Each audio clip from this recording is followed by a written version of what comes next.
তাই নাকি কাল? মা চান্দ চতুর্মাং যেমন চালাক মা, আজ পারো আজ তুই খাটের বাইরে গেছে একবার তাই নাকি? কিভাবে প্রবেশ করবো বলো কাল তাই তুমি চিন্তা করিও না, এখন আমি সে হাওয়া দিয়ে শয়ন করবো।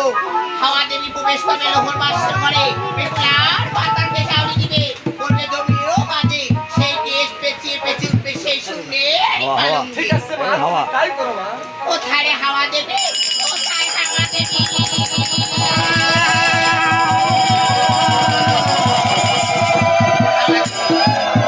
এখনই চলে যাও লোহর বাসর ঘরে, এমন হাওয়া দিবে যেন ওই বেহুলার কেশ আউড়িয়ে পড়ে জমিনেরও মাঝে। আমি তাই করছি। তাই চলে যাও। তবে হাওয়া গিয়ে আসন করে মেন্ডবের সাক্ষাতে, সতী কন্যার মস্তকের কেশ খুলিয়ে পড়িলে, তবে সতী কন্যার কেশে বয়া জমলা উঠিতে লাগিল। এবার পুষ্পের পালঙ্কে জমলা ভিড় পাকিয়া রহিল।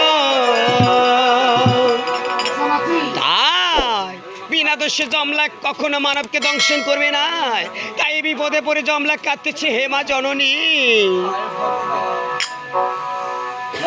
নিরঞ্জন, আজ মায়ের আদেশে চলে আসলাম মেন্ডের ভিতরে।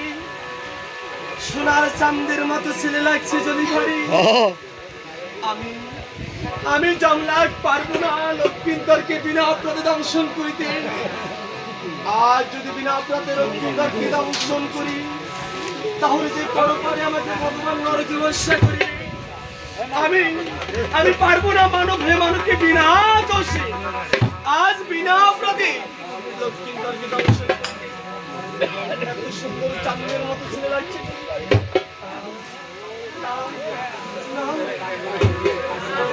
তাই কিভাবে কাঁদিতেছে জমলাক বলতে হবে।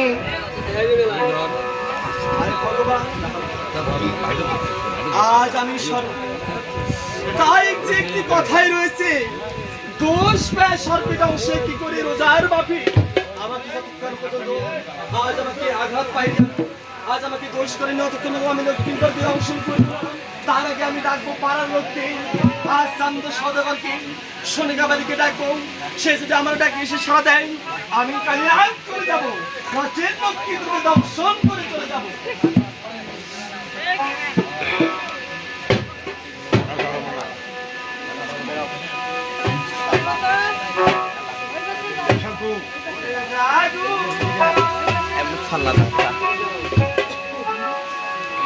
রে মা